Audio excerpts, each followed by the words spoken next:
जी हाँ दोस्तों, आखिरकार साहब का सरेंडर पड़ गया महंगा। पाकिस्तान ने फिर से बना लिया ऑपरेशन सिंदूर में ध्वस्त किए गए आतंकी ठिकाने। बहुत स्वागत है आप सभी का। आप देख रहे हैं द राजनीति का विशेष सेगमेंट खबर और विश्लेषण। मैं हूं जबार खान। तो क्या जिस वक्त भारत और पाकिस्तान के बीच में सीज फायर की खबरें आई और सरकार की तरफ से यह कहा गया कि हमने रणनीति के तहत यह सीज फायर किया, क्या वो देशवासियों के लिए एक धोखा था? क्या राहुल गांधी और विपक्षी पार्टियां जो आरोप लगाते हुए सवाल उठा रहे थे कि आखिर नरेंद्र ने सरेंडर क्यों कर दिया अमेरिका के दबाव में, और जिस पर बीजेपी तिलमिला रही थी, क्या राहुल की बात सच साबित हुई? क्या जो दावा साहब और उनकी पूरी टीम करती आ रही थी कि हमने पाकिस्तान से आतंकवाद का सफाया कर दिया, वो महज हवाई खोखला था, देश वासियों के अंदर अंधभक्तों को खुश करने के लिए एक तरीके से छलावा था? आखिर पाकिस्तान ने इतने कम मुद्दत में ही दोबारा से भारतीय सेना के पराक्रम के बाद में 22 में से 9 आतंकी ठिकानों को जो ध्वस्त किया था उनको खड़ा कैसे कर दिया और इसकी प्रक्रिया कैसे शुरू कर दी? आखिर चल क्या रहा है? और उसके बावजूद भारतीय जनता पार्टी और उसके सड़े गले अंधभक्त जैसी मानसिकता के लोग ये कहते हैं कि साहब मोदी मोदी मोदी मोदी मोदी। दोस्तों, विस्तार से आपको बताते हैं, अंत तक इसे जरूर देखें क्योंकि खबर संवेदनशील है, खबर देश से जुड़ी हुई है, खबर सरकार से जुड़ी हुई है, खबर सरकार की नीति से जुड़ी है, खबर देशवासियों की उस कीमत से जुड़ी हुई है जो अब चुकाने जा रहे हैं, क्योंकि पाकिस्तान तो वहीं का वहीं है। दोस्तों, कोई भी भारतीय भूला नहीं होगा किस तरीके से 22 अप्रैल को हुए पहलगाम आतंकी हमले में हमारे 26 मासूमों को मौत के घाट उतार दिया गया। मोदी सऊदी अरब से दौरा रद्द करके तो आए, लेकिन आज तक वो पहलगाम जाकर के उन लोगों से नहीं मिले कि जिन लोगों ने उस वक्त आतंकियों के साथ में उनको रोकने की कोशिश की, कुछ ने अपनी जान गंवाई, उनसे नहीं मिले, आंसू नहीं पूछा। और ख़ास तौर पर उसके बाद में जिस तरीके से वो बिहार जाकर के चुनावी रैली से एक उद्घोष करते हैं, सेना ने अपना पराक्रम तो दिखाया, लेकिन मोदी उस पराक्रम को बीच में ही रोक देते हैं, हवाला देते हुए कि पाकिस्तान ने कहा भैया रोक दो, हमने रोक दिया। गजब है मोदी जी। दोस्तों, सेना ने जिस तरीके से पहलगाम आतंकी हमले के बाद में ऑपरेशन सिंदूर चलाया, पाकिस्तान और पीओके में बने आतंकवादी ठिकानों को 22 ठिकानों को सेना ने चिन्हित किया था। 9 ठिकानों को सेना ने तोड़फोड़ किया, तहस नहस किया।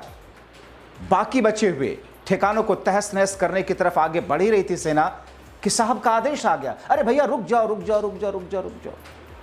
सेना को मजबूरन रोकना पड़ा, क्योंकि कहा यह गया कि ऐलान साहब ट्रंप ने कर दिया है, उस ट्रंप ने जिसके लिए हमारे साहब जाकर के अमेरिका में अब की बार ट्रंप सरकार का दावा और नारा लगा रहे थे। रुक गए।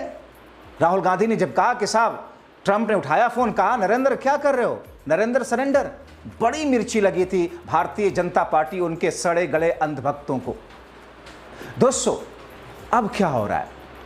6 से 7 मई की रात में जब 1:05 पर इंडियन फोर्सेस ने ऑपरेशन सिंदूर चलाया, पाकिस्तान के अंदर घुस करके जिस पराक्रम का शौर्य दिखाया, जिस तरीके से जौहर दिखाया, पाकिस्तानी सेना, आईएसआई सरकार मिल करके पीओके और आसपास के इलाकों में आतंकी लॉन्च पैड को बना नहीं सकी थी, रोक नहीं पाई थी। मगर अब इतनी कम मुद्दत में 22 अप्रैल, आज कितनी तारीख है, 28 जून, महज 2 महीने के भीतर पाकिस्तान उसको खड़ा करने में लग गया।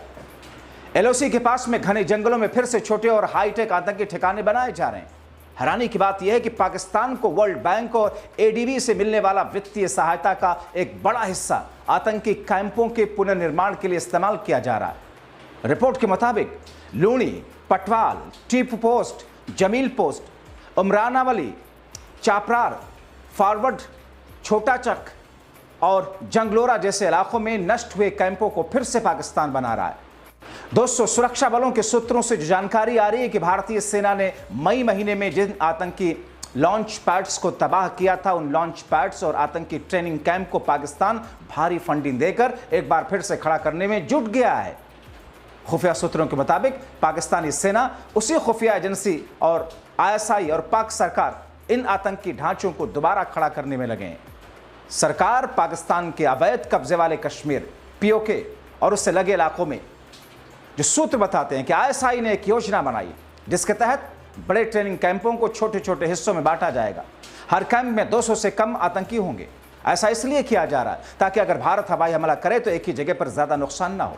हर छोटे कैंप की सुरक्षा के लिए पाकिस्तानी सेना के प्रशिक्षित गार्ड तैनात किए गए हैं। ये जानकारी डराने वाली है। और जो सरेंडर केंद्र की सरकार ने किया उसकी कीमत क्या भारतवासियों को चुकाना पड़ेगा, क्योंकि पाकिस्तान आतंकी अड्डों को दोबारा से तैयार कर रहा है। पाकिस्तान के जरिए पाले गए आतंकी भारत में हमले करते हैं, तो क्या आने वाले दिनों में पाकिस्तान फिर ऐसी कोई नापाक साजिश को अंजाम देगा? साहब तो अपना ऐलान करके निकल गए।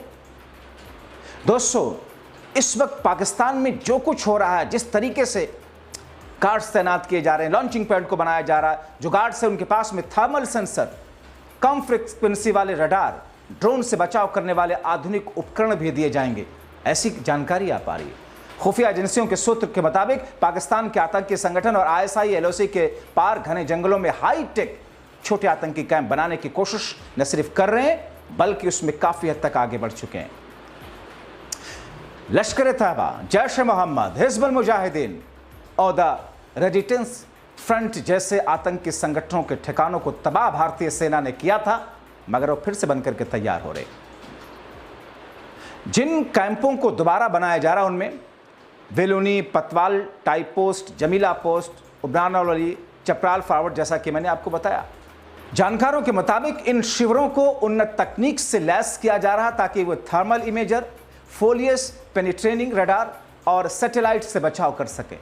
पाक सेना आईएसआई पीओके में मौजूद 13 लॉन्चिंग पैड को दोबारा रीडेवलप करने में काफी हद तक आगे बढ़ चुकी है। सूत्र बताते हैं कि लॉन्चिंग पैड खेल इलाके, शरीदी दुधियाल, उत्मुगम, जूरा, लीपावली, पचिबन, चमन और तंडपानी, न्याली इलाके जहां पे जनकोट है, चकोटी है, निकैल है, फावट मौजूद हैं।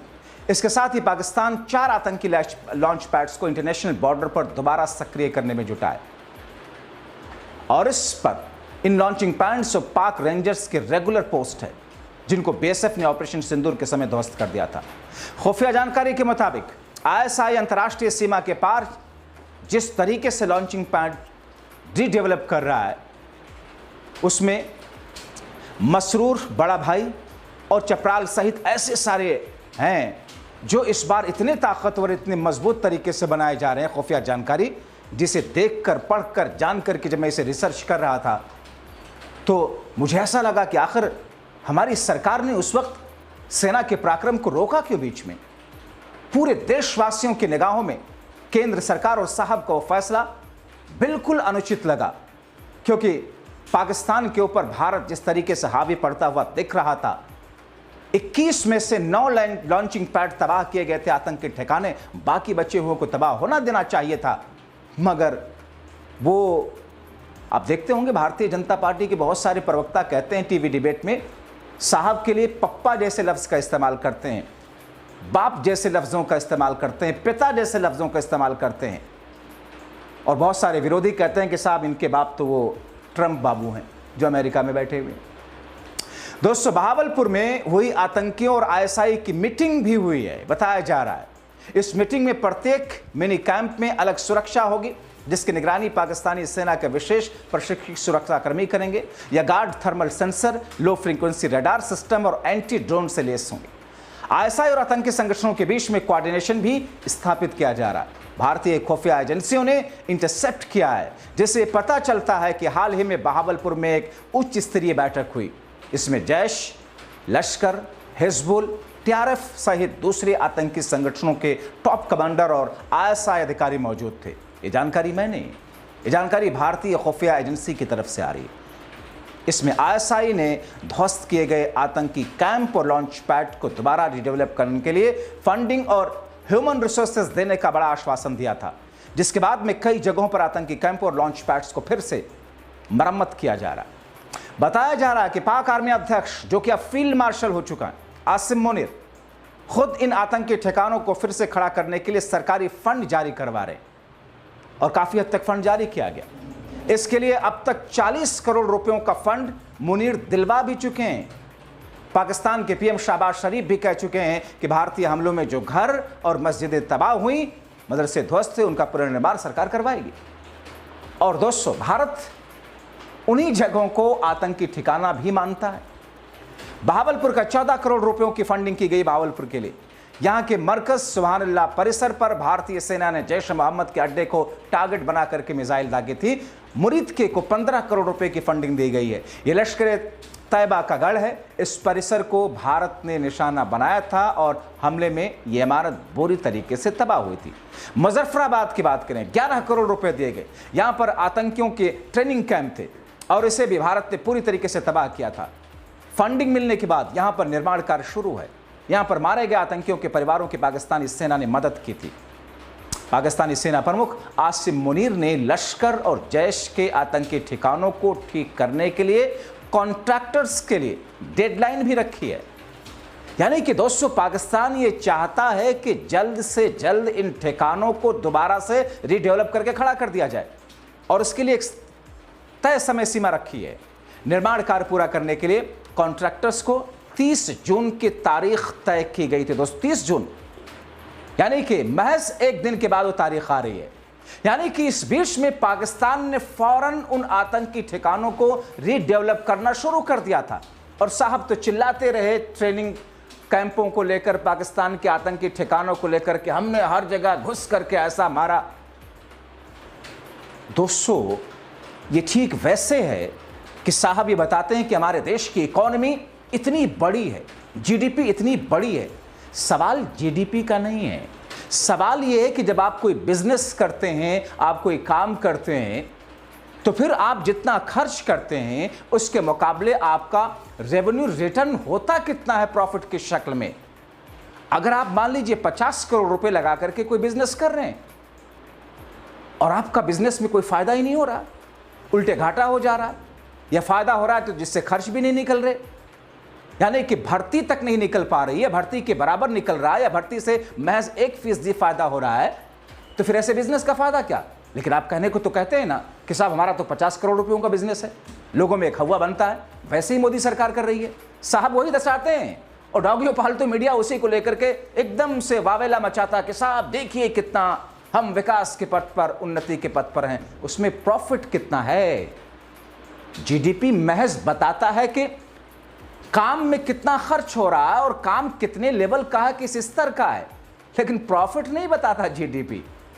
साहब तो हर विभाग को नुकसान में दिखा देते हैं, क्योंकि खर्च तो उन्हें अपने 10,000 रुपए के पेन वाले के लिए चाहिए, 50,000 का शूज पहनने के लिए चाहिए, 25,000 का मशरूम खाने के लिए चाहिए, 10,000 करोड़ रुपयों के जहाज में घूमने के लिए चाहिए।